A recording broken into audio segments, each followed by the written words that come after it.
हिंदू कहे मोहि राम प्यारा, तुर्क कहे रहमाना, आपस में दो लड़ी लड़ी मुए, मरम न कोऊ जाना।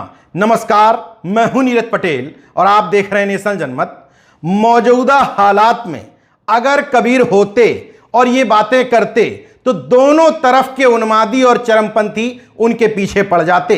नेशनल जनमत का यह स्पष्ट तौर पर मानना है, धर्म जब तक निजी विषय है तब तक कुछ हद तक ठीक भी है, लेकिन जैसे ही वो संगठित या राजनीति में इस्तेमाल होने की कोई वस्तु बन जाता है, वो दूसरों के लिए हानिकारक और नफरत पैदा करने वाला हो जाता है। अक्सर लोग मुझसे पूछते हैं कि मैंने अपने बेटे का नाम कबीर क्यों रखा, तो आज एक बहाना है, क्योंकि आज समतावादी, मानववादी, विज्ञानवादी, धार्मिक पाखंड, अंधविश्वास और कुरीतियों के विरोधी, यहां तक कि जातिवाद, जन्मजात श्रेष्ठता के कट्टर विरोधी कबीर जी की जयंती है। इस बहाने मैं मौजूदा परिदृश्य में कबीर के दोहों की उपयोगिता साबित करना चाहता हूं।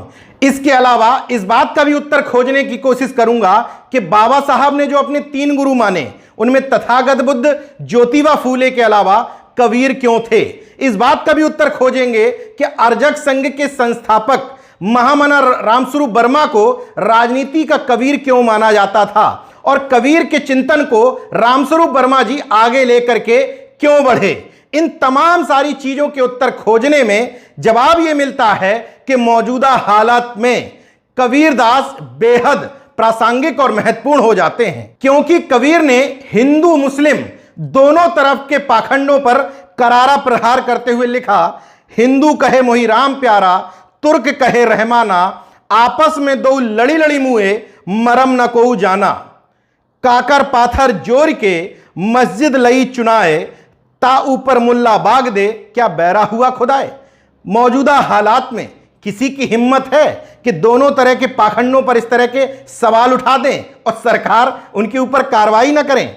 आगे लिखते हैं वो, मूंड मुंडिया हरी मिले, सबको ले मुड़ाए, बार बार के मूड़ते, भेड़ा ना बैकुंठ जाए। जो सर मुड़ाने की परंपरा प्रथा है उस पर प्रहार किया। मृत्यु भोज और पिंडदान जैसी कुरीतियों पर प्रहार करते हुए लिखते हैं, जिंदा बाप कोई ना पूजे, मरे बात पुजवाए, मुट्ठी भर चावल लेके कौए को बाप बनाए। वर्ण व्यवस्था और जन्मजात श्रेष्ठता पर करारा प्रहार करते हुए कबीर लिखते हैं, जो तू ब्राह्मण ब्राह्मणी का जाया, आन बाट काहे नहीं आया। मतलब जो तुम अपने आप को जन्मजात श्रेष्ठ बताते हो एक जाति में जन्म लेकर के, तो तुम वहीं से क्यों पैदा हुए हो जहां से अन्य मानव पैदा हुआ है। उसी दोहे में वो आगे कहते हैं, काहे को कीजे पांडे छूत विचार, छूत ही ते उपजा सब संसार, हमरे कैसे लोहू तुमरे कैसे दूध, तुम कैसे ब्राह्मण पांडे हम कैसे सूद। एक अन्य दोहे में वो कहते हैं, कबीरा कुआं एक है पानी भरे अनेक, बर्तन में ही भेद है पानी सब में एक। एक अगला दोहा, एक बूंद एके मलमूतर, एक चाम एक गुदा, एक ज्योति से सब उत्पन्ना, कौन बामन कौन सूद। हिंदुओं के पाखंड पर सवाल उठाते हुए कहते हैं, पाहन पूजे हरि मिले, तो मैं पूजूं पहाड़, ताते ये चाकी भली, पीस खाए संसार।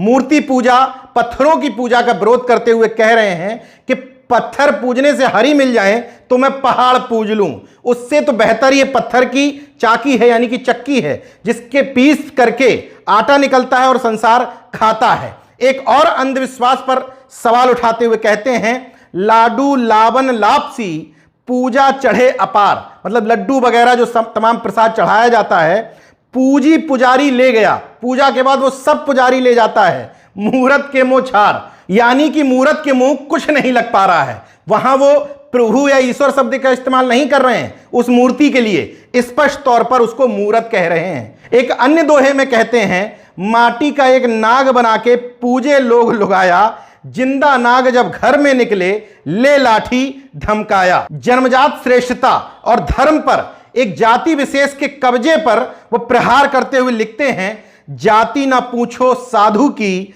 पूछ लीजिए ज्ञान, मोल करो तलवार का, पड़ा रहन दो म्यान। एक अन्य दोहा बेहद चर्चित है, पोथी पड़ी पड़ी जग मुआ, पंडित हया न कोई, ढाई आखर प्रेम का, पढ़े सुपंडित होई। सांकेतिक भाषा में लिख रहे हैं, बड़ा भया तो क्या भया, जैसे पेड़ खजूर लंबा होता है उसमें छाया नहीं होती।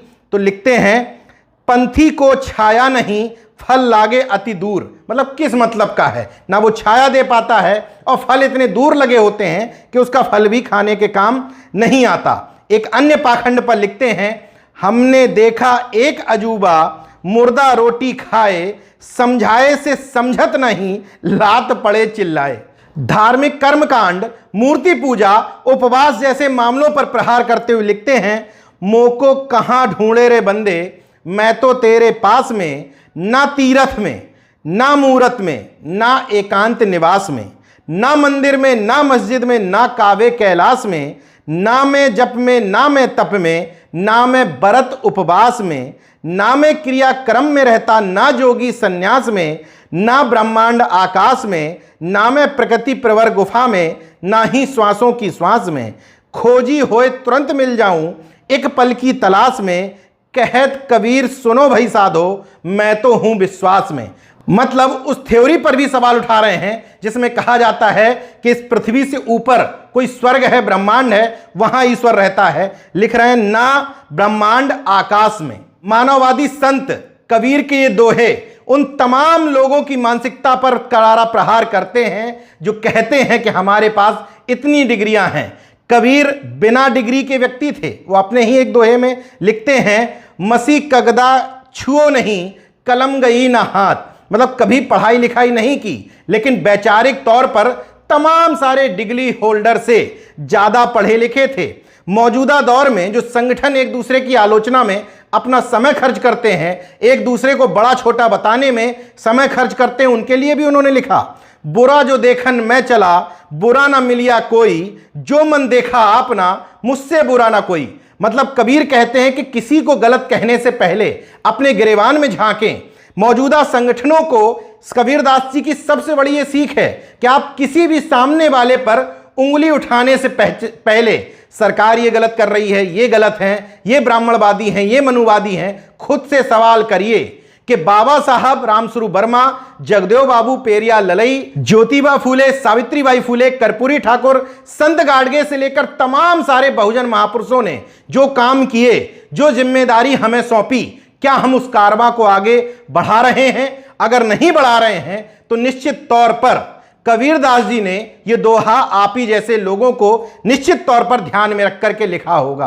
कबीर की वाणी को 10-15 मिनट में समेटना आसान नहीं है। बहुत विस्तृत वाणी है कबीरदास जी की, लेकिन पाखंड और अंधविश्वास विरोधी मौजूदा समय में देश के हालातों पर कबीर की जो लाइनें महत्वपूर्ण हो सकती थी, कबीर की जयंती आज कितनी प्रासंगिक है, वो आपको संक्षेप में बताने की कोशिश की है। चलते चलते एक बात बता देता हूं, कबीरदास जी का जन्म एक जुलाहे परिवार में हुआ था, जो उनके साथ ये जोड़ा गया है कि विधवा ब्राह्मणी के गर्भ से।